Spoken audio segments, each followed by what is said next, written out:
Hey there. Oh, hey. How's it going? Oh, it's going real good. Well, today we've got 3 Foxx Tone Machine variants of varying size and expense. We've got the Jext Foxx. What is it? The Disciple Edition? Yeah, 2 of 4. Ooh. Oh, And then we've got a Danelectro French Toast. French toast.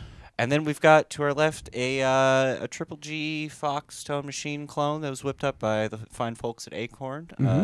If you can immediately place it, it's the Megan Foxx Tone Machine. And we've also got a special guest here with us. That's right. We have the venerable Andrew Wiggins on location. So, Wiggins, what are you going to be playing for us today, and what out of? Well, I have a Nash Esquire single pickup Telecaster. It's the skateboard of guitars.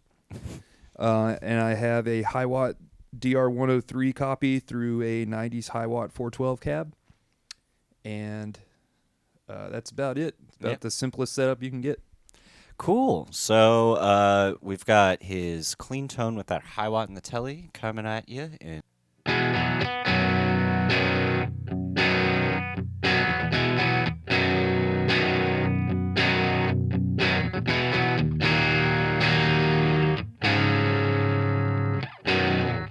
Well, we're going to today just do a pretty straightforward side-by-side comparison. We're going to play the same riff through the pedals. Me and Reese are going to sit underneath the camera and turn them on and off while Wiggins kind of just keeps the same riff going. We got 2 riffs of the non-octave up setting.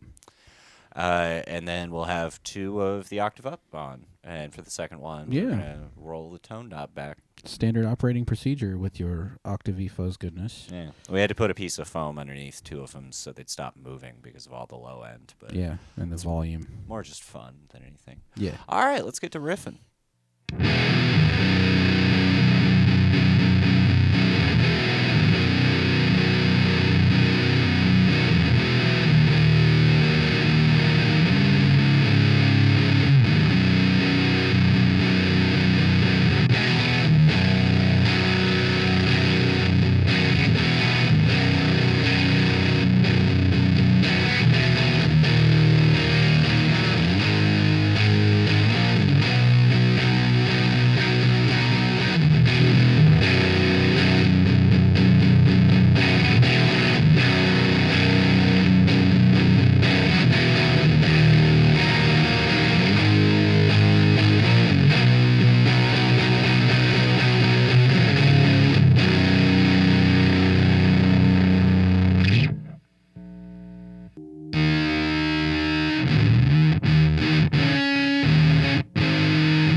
Well, all right. Yeah, that was pretty cool. Yeah, those are some riffs. Hell yeah.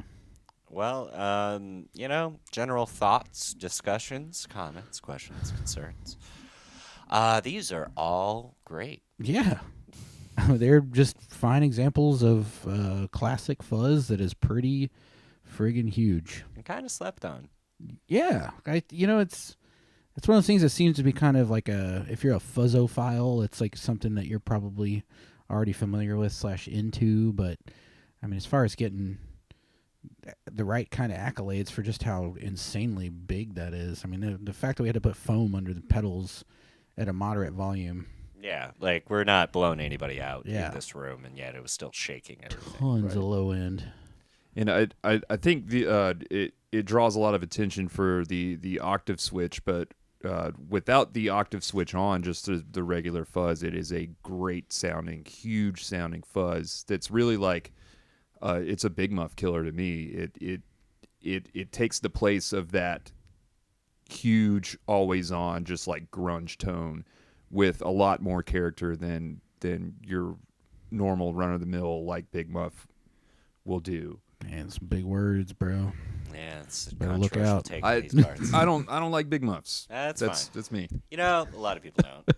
And there's a lot more versatility to this circuit than what you've heard in these demos too. This was, literally just 2 minutes of playing a couple of riffs. There's a lot more you can do with this. Yeah, your mileage may vary. But then also to discuss the octave up, which is kind of the lauded aspect of this pedal, I feel like all three of these, the generalizations become broader when you flip that switch. Yeah, Like, they were pretty neck and neck considering the huge differences in cost and and size. aesthetic. Yeah. Well, and now that you mention cost, how much did that thing cost? It was a little over $500. It was an edition of 4, each one in the same enclosure but unique artwork. It's a collector's item, and that's why I spent that much money on it. Yeah. But if you ask me, it is the best sounding one. Yeah. It reacts the best to your hands. It's more open sounding. It's generally just more hi-fi sounding. Yes. Also, that being said, it's not so much better than the others that we shouldn't talk about how close this $20 Danelectro French toast was to it. So let's bring up the Danelectro French toast.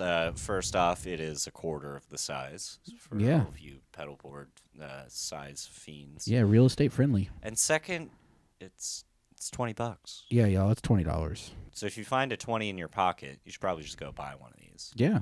It was so close to the boutique one that there's no reason not to go buy this if you're curious about the circuit. Like, this is a Foxx Tone Machine for $20. It's really good sounding Hell for yeah. $20. But And then, if you don't like it, it was $20. yeah. And then, to discuss the merits of, the one you built, how much did that cost you to build? It's the equivalent of about $100, labor included. I think parts, all things considered, probably about $50-$60 in parts. But I traded a pedal to a guy. It was about $100 to get it built. I could have built it myself, but I didn't have time. I added an extra momentary switch for the octave up, so you can just wail on it for a solo and pull off, and it goes back to the normal setting. It's normal, like a general guitar gadgets board with parts you can get from Mauser. Nothing special about it.